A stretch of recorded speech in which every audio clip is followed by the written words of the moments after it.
So finally after 4 years वानो arc में Luffy versus Kaido का fight Kaido को हराने के बाद खत्म हो गया है। और आज हम इसमें से इस साल के सबसे बड़े इवेंट गियर 5 के सभी एपिसोड्स के बारे में डिस्कस करेंगे, यानी कि 1071 से लेकर 1076 तक, जहां हमें क्या कुछ देखने नहीं मिला। जॉय बॉय, बजरंगन, वानो का डार्क पास्ट, काइडो की बैक स्टोरी और भी बहुत कुछ। So let's start the video. Hello friends and welcome to my channel spell of heaven. शुरू करते हैं दी मोस्ट हाइप एपिसोड से, जिसके हाइप के सामने हर एक एनिमे सर्वर ने घुटने टेक दिए।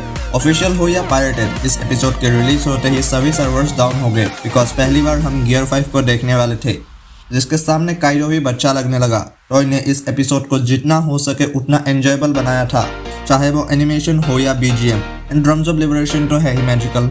इस एपिसोड में लूफी अपने नए पावर्स को एक्सप्लोर करता है। लूफी अपने साथ ही अपने सराउंडिंग्स को भी रबर का बना सकता है, और लूफी को हंसता देखकर हर एक वन पीस फैन के फेस में स्माइल जरूर आया होगा। That's the main theme of Joy boy, he made people smile. आगे चैनल में इस एपिसोड का डिटेल रिव्यू मिल जाएगा एंड मैं डिस्क्रिप्शन में भी लिंक डाल दूंगा, सो चेक दैट ऑल्सो। लेकिन 1071 तो सिर्फ गियर 5 का इंट्रोडक्शन था। असली फाइट तो 1072 से स्टार्ट हुआ। इस एपिसोड का नाम ही था the ridiculous power gear 5 in full play, जहां हमने लूफी के गियर 5 के ऊपर सभी के रिएक्शंस देखे एंड लूफी गियर 5 के बिना कितने बुरे हाल में था वो भी देखने मिला। और उसके बाद हम लोगों ने जो देखा वो किसी ने भी एक्सपेक्ट नहीं किया होगा, द ग्रेटेस्ट ट्रांसफॉर्मेशन, जिसे देखते थे मेरा हार्ट बीट लाउड हो गया था।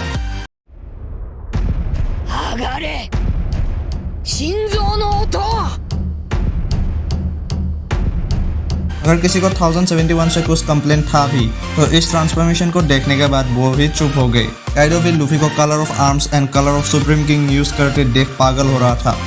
एंड हमारा लूफी वो तो मस्त फाइट को एंजॉय कर रहा है। एंड इस एपिसोड में हमें जो नेक्स्ट लेवल एनिमेशन देखने मिला, उसके लिए टॉय एनिमेशन की तारीफ तो करना ही पड़ेगा। इसके बाद हमें 1073 में लूफी और काइडो का फाइट कंटिन्यू होते देखने मिलता है।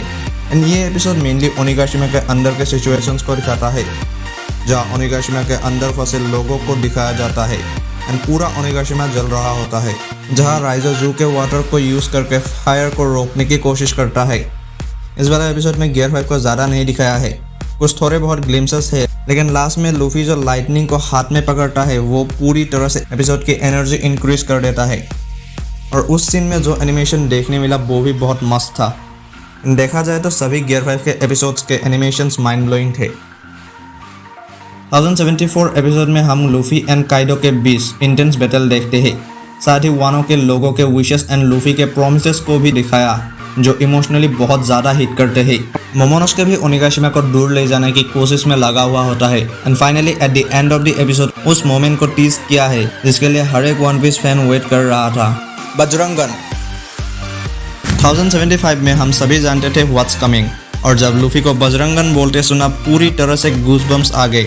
और इस एपिसोड में जो एनिमेशन एंड ऑल था, मुझे बाकी गियर 5 के एपिसोड से भी ज़्यादा पसंद आया। उसके बाद ये एपिसोड हमें वानो के लोग 20 साल तक इस डार्कनेस में थे उसे दिखाया। ओरोची और काइडो की वजह से वानो के लोगों ने क्या क्या सहा था, वो सब कुछ फिर से एक बार हमारे सामने रख दिया, जो देखते टाइम वो सफरिंग्स फील होते हैं। बाकी इस एपिसोड को लेकर तुम्हारे थॉट्स क्या है मुझे कमेंट्स में बताओ।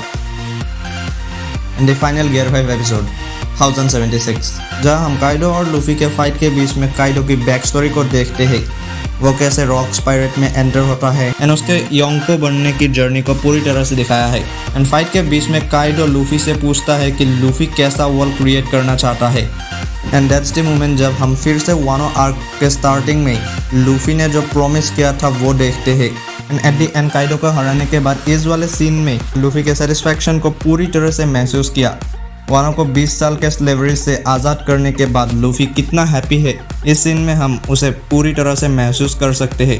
एंड दूसरी तरफ मोमोनोसुके भी ओनिगाशिमा को सही सलामत लैंड कर देता है।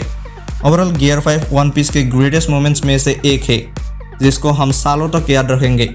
सो गियर 5 एक ऐसा इवेंट था जिसके लिए सभी वन पीस फैन पागल हुए पड़े थे। एंड इसके ख़त्म होने के बाद ये इवेंट हमारे लिए एक बहुत ही स्पेशल मेमोरी बन गया है, जिसके हर एक एपिसोड में एनिमेशन हो या acting, everything was special. And this is the end of वानो slavery. बाकी तुम्हें गियर 5 का कौन सा एपिसोड सबसे अच्छा लगा कमेंट्स में बताओ। और इसके साथ ही तुम मेरे वन पीस लाइव एक्शन और गियर 5 के रिव्यू को भी चेकआउट कर सकते हो।